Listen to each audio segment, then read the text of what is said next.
Thanks for checking out this movie review video. This is for the 1978 giallo film, The Sister of Ursula, and this is the final installment in the Forgotten Gialli of Volume 4 for Vinegar Syndrome that they put out.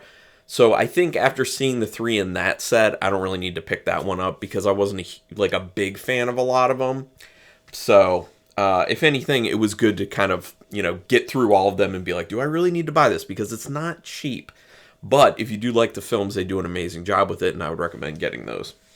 I do have back here somewhere, like back in there, I have volumes 1 and 2. So yeah. I'm planning on getting volume 3 because there's some good stuff in there, mainly the Murder Mansion. Really like that one, and then I need to see what's on volume 5. Anyway, we're talking about The Sister of Ursula, written and directed by Enzo Milioni, who also did Beast with a Gun and Love Lessons. I'll give you one guess what Love Lessons is like.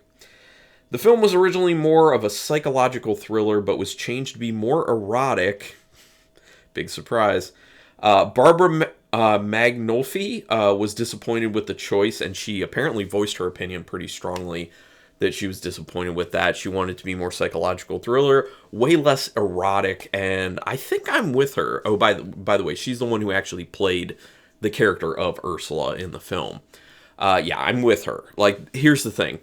I didn't hate this film, because this film did keep my attention. I thought there was enough intrigue to it, and it did move at a pretty good pace, so I didn't hate the film, but if it would have focused more on having, interesting, cool kills versus these very odd sex scenes. Sometimes it's not even sex scenes. There are a bunch of the sex scenes, and there's that chain scene, which I'll talk about in a bit, but focus less on those and focus more on, the story or the kills or that type of stuff. Because for the most part, I thought the kills were not very good in this film. Very unfortunately. Always looking for good kills in giallo films. Don't always get them. Anyway. If there's one thing I love in the beginning of an Italian film, it's a leisurely, scenic journey. We get that in this film because I'm a big fan when I watch these giallo films of immersing myself in the place and the time of them. That's a lot of the fun for me. It's not just about the structure of a giallo film. It's also about seeing the scenery, seeing the architecture, which is also very interesting, seeing how people were dressing, the interior architecture of people's homes, and in this case, a hotel that looks a lot like a castle. Those things are super interesting to me. And there is some really interesting stuff with that in this film in particular. So I enjoyed that about it for sure. The staring statue scene in the beginning is a bit odd. With Ursula kind of staring at these statues, and there's there's some sort of big issue, they're watching her. I think that's supposed to plant the seed early on that there's something going on in her head, which ends up being the main reasoning behind her being the killer in the end of this film, obviously, because she was kind of taking on the persona of her father to a degree and then going out and killing women. They don't wait long, though, in this film to get to the nudity. Obviously, it is Dagmar, also known as Daggy, to those who love her. It is Dagmar who gets naked first, and there's nudity often in the film after that. When they jumped to it that fast, and it was full on, bush and all, which I'm very sure they used merkins in this film, for the most part. The scene between Vanessa and Jenny saw more than I thought I was going to see. But, yeah, when they get to it that fast and it's that, full frontal, I'm this is going to be one of the heavier erotic ones, which some people are really into that, and that's fine. I don't, hate that. I don't hate it that people are into that. It's just not for me. I'd rather focus more on story. It doesn't bother me that it's in there, but when it starts focusing too much on that aspect of the film, it bothers me. Ursula stares a lot from the start of this film, giving you an idea that there's something going on with her. It comes off as a little bit of a psychic ability, which I think they kind of try to throw in there as a way to throw you off of her trail on what's actually going on within her mind and her as the actual killer.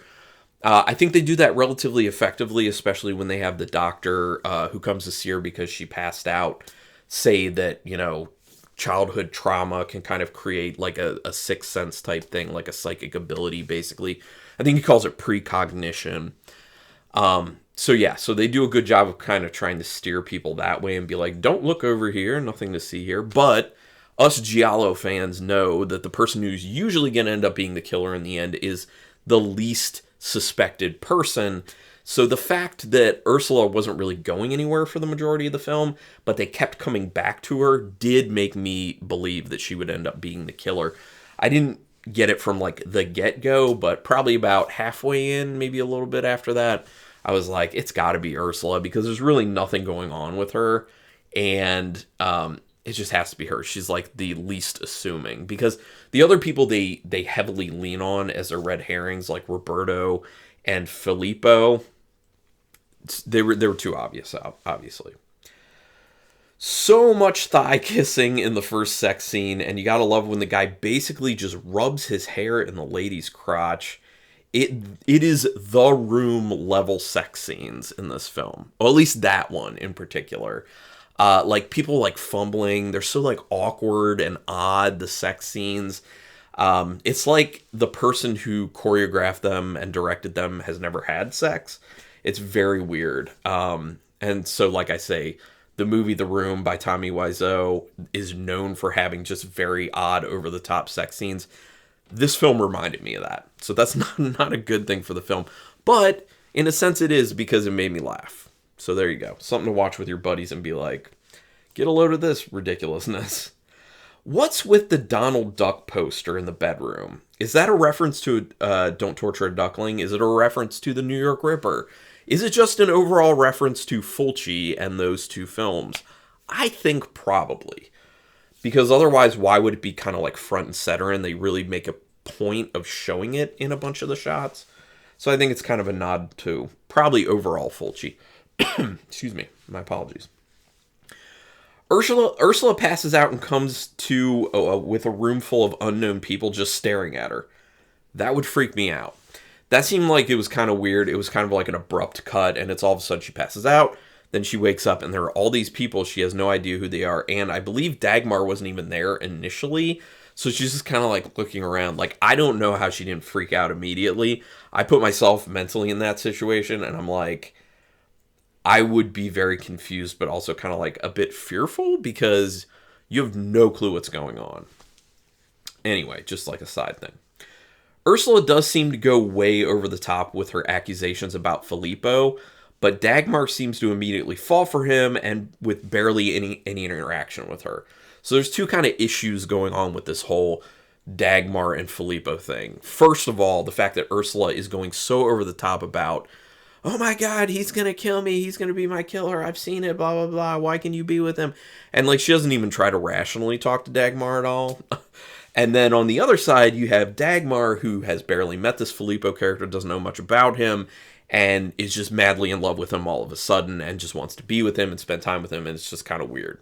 I understand, like, infatuation, but at that point in her life, I feel like, maybe she's past it. But then again, maybe it was just a different time. That was the time of kind of more free love, which I did not live through, so I don't know how it was. So maybe it was just a different time. They point at Filippo as the killer when Roberto asks how he would have heard of the first murder if he had left at dawn. Then the heroin scene with him trying to shoot up happens. But basically, us Giallo fans know that since they're hinting so hard at him being a bad person, that he would end up not being the killer. Now, I didn't see it coming that he would end up being an undercover police officer, so I do like that little twist to it. Pretty aggressive saxophone music with the second sex scene. And that came up a few times, that aggressive saxophone music. Like, at first I was like, I like a good, like saxophone solo. I like good sax music. And I was just like, ooh, yeah, saxophone. And then it kept going, and it was just like so over the top. I was just like, no, I'm not. You're making me not like saxophone, and that's messed up. This sax sex, the soundtrack to it and the actual sex, no bueno, man. Really, just none of that. Was the shadow on the stone wall supposed to insinuate the killer getting a boner? Yes, it is supposed to insinuate that. But that's not what ends up happening. And that happens during 2 of the kills. And we find out at the end that it is definitely this penis-shaped sculpture that I guess Dagmar had given to Ursula. And you even see it early on in the film. Like, before you see any of the kills, you actually see this little statue that they show. And I immediately was like, that looks like a penis. Like, everyone would just see that initially and be like, it looks like a penis. It looks so much like a penis. But you wouldn't think that then the shadow is that. Making that connection takes a lot. But big hand to anyone who made that connection, like, immediately. Because I didn't see it coming. Which is good, because it actually throws you off from thinking that Ursula would be the killer. Because it's like, oh, they're getting an erection. Obviously, it's a dude, but it's not. And that was the murder weapon, too. I like how Filippo tells Dagmar about the murders and how other guests should leave. Or the other guests have left. And then he just tries to make the case for why she should not leave. So he's literally like, it's not safe here. People are fleeing. There was a murder here. And then he's just like, yeah, you want to just, like, hang around for a while? Like, chill out. And you're like, these things don't connect. Weird. The fight between Roberto and Vanessa must be setting up something. It kind of pops out of nowhere. And yes, it was setting up something. It was giving anger to the character of Roberto, so that you would think that once Jenny was killed, that maybe Roberto was the killer, because he was already all worked up and pissed off because Vanessa decided to leave him, even though they had an open relationship anyway. Like, I didn't understand why she was necessarily leaving him, other than maybe she just hated him, because it was my understanding through their fight that they had an open marriage anyway. Like, she could be with whoever she wanted to anyway, and he was doing the same. So I was just like, I don't know. Okay. Filippo's a real charmer. Very charming dude. The way he pulls Stella around and constantly yells at her and accuses her of getting around. Yeah, he was like a very like unruly, terrible to women dude. So I was kind of like, why is Stella interested in this guy? I don't really understand, because he was very over the top. Now, I'm guessing that was just him acting, obviously, because he was an undercover cop. Or was he actually into Stella? I don't know. That's a question for all of you. If you have an idea, put it in the comments. Who came up with the scene of Dagmar sexually playing with the chain? Like, as bad as the sex scenes are in this, the chain scene, like, I don't think it was as bad as the sex scenes. It wasn't, like, as awkward. But it's just an odd thing. Like, who comes up with that idea? It's just like, yeah, she'll just have this gold chain, and then she just starts, like, rubbing it all over her nipples and down in her crotch. Like, it's like, I don't... Very interesting. Pretty funny how ridiculous Filippo acts when he needs his fix. Also, how suddenly that ended up hitting him. Now, I don't know if it was supposed to kind of point to the fact that he wasn't doing the best job being an undercover junkie. Or, like, I'm sorry, posing as a junkie, as an undercover cop. Because, like, all of a sudden it hits him, and he, like, basically throws himself down, and he's just like, I need a fix. I need a fix. It's like his legs just stopped working at that point, and he's just like, oh... It made me laugh. That was another one of those moments. And this film has that. Like, they have a few of these moments where it's just, like, ridiculous. It makes you laugh. That's fun. At least Vanessa and Jenny get one last night of passion before Jenny gets killed. I mean, there is that. We should all be so lucky to have sex that last time, not long before we end up passing on. I'm just saying. When Vanessa confronts Roberto about Jenny being missing, he seems to just about say that he had something to do with it. Which, if I were him, I would not be sounding like that. I would immediately be like, nope, I had nothing to do with it, I didn't do this. But then we find out, obviously, he did have something to do with it, which did not make a whole lot of sense, because if you didn't kill someone, why would you get rid of a body? Now, he tries to justify it by saying, oh, I wanted to get rid of the body because I thought that if people found out someone died here, then it would be bad for hotel business. But he put the body in the hotel. Like, he didn't really, like, get rid of the body. He just, like, moved it to the basement. And it's like, that's going to stink at some point, and at some point someone's finding it. Unless he was putting it there in order to take somewhere else later. I don't know. Very odd.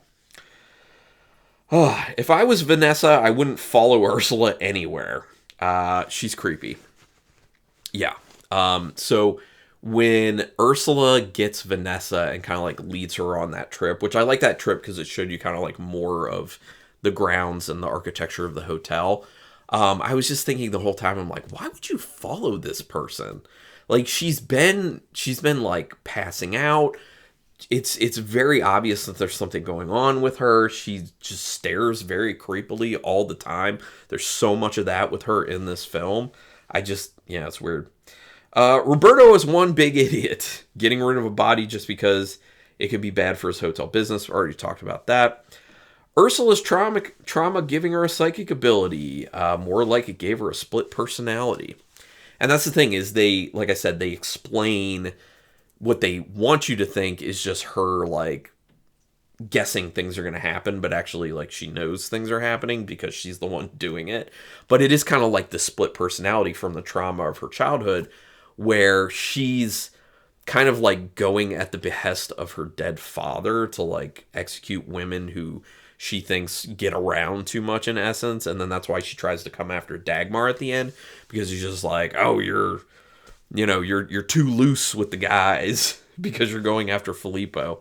There must have been some other history there, but maybe not, because this is just a script. Don't think Filippo will appreciate Roberto boning Stella.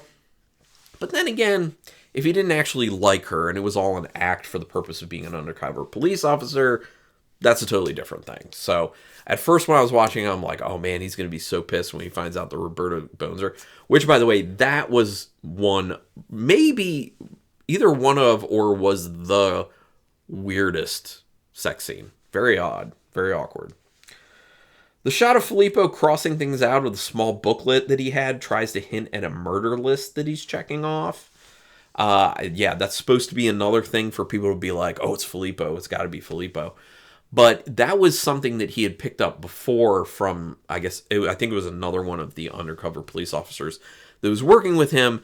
And I think it was just kind of like things to check, people to talk to, stuff like that. So, but at that moment, it's trying to be like, oh, he's crossing off names of dead people. Yeah. Filippo acts like he's just a little disappointed when Roberto finds Stella dead. Yeah, that's the other thing. And I guess you could question whether or not he actually killed her or not. Because he may have. If he was actually into her and he finds out that Roberto bones her because he went to her room, he said, after the fact, he could have actually killed her and just blamed it on whoever the at-large killer was, in this case, Ursula. Being a police officer, obviously, he needs to cover that up. So, I don't know. I could see a version of this film where, like, he actually did kill Stella and he gets away with it. I think that makes it kind of for a little bit of a better story, honestly. Didn't see it coming that Filippo is a cop. Oh, and by the way, going back to, because I wanted to say this too, I just forgot. Another thing about him probably having killed her is he's relatively emotionless when he walks in with Roberto and Stella's there dead. Roberto is shocked because, he didn't know that she was dead, but Filippo's just like, oh yeah, she's dead. So, kind of points more to maybe he killed her, but then it also might just be that, he's a cop and he's used to seeing dead bodies. So, I don't know. Either way, I don't think he liked her that much. Or he did like her and he was so pissed that he wanted her dead. I did see it coming that Ursula is the killer. She seems the most benign the whole film, since she's in bed most of the time when you see her. So yeah, she's the one who never has an alibi. Because you just make the assumption, because every time you see her just being in bed, you just assume that she's just recuperating. When she's the person who's in the prime position to be able to get out and get around and kill people, and people wouldn't really know or really assume that it would be her. So she does work pretty well as the actual killer for this.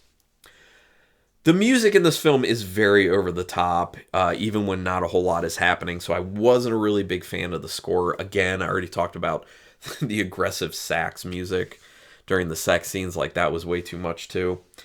The film does really keep moving, but the way they jump around and with kind of like short scenes, at times it does feel choppy. Now, that was mainly just in the beginning of the film. It does kind of settle down a little bit more as it goes on. So in the beginning, it's like very like cut up, very choppy. But throughout the film, it moves. Like, it really moves quite well, and I like that about the film. It was like an hour and 35 minutes with credits and everything, and I don't feel like it dragged too much at any point. So that, that's a plus. A lot of the shooting locations are interesting, especially the ones that are castle-like. And again, going back to the aesthetics that I like when I'm watching these types of films, is just taking in the architecture, taking in the design of things, the costuming of the time, which is probably just what people would wear at that point. It's cool. It's interesting. So, out of 5 stars with half stars in play, I'm going to give this 2 stars. Between 2 and 2.5, I don't like it a whole lot, but I don't hate it. There is some good stuff at play here. But I'm going to go 2 stars, but no, I consider it 2.5. But I would love to hear your opinions on this film. What do you think of Sister of Ursula? Go ahead and put it in the comments. Love it, hate it, in between. Give me like a sentence or two letting me know. Or you can do more than that if you really want to. But also, putting out a call. Tell me other giallo films or giallo-esque films that you would like me to review, because at some point I'm going to end up running out of the ones that I have in mind. And I want to keep it going for a little bit more. I'm trying to do a lot. But do me a quick favor. Hit subscribe to my channel if you haven't already. I would greatly appreciate that. Also hit the notification bell button, because then you know when I'm putting up new videos, which I'm doing 3 to 4 a week, which is a good amount, I think. But yeah, support me. Appreciate that. Regardless, thanks for checking out this video. And until next time, keep it brutal.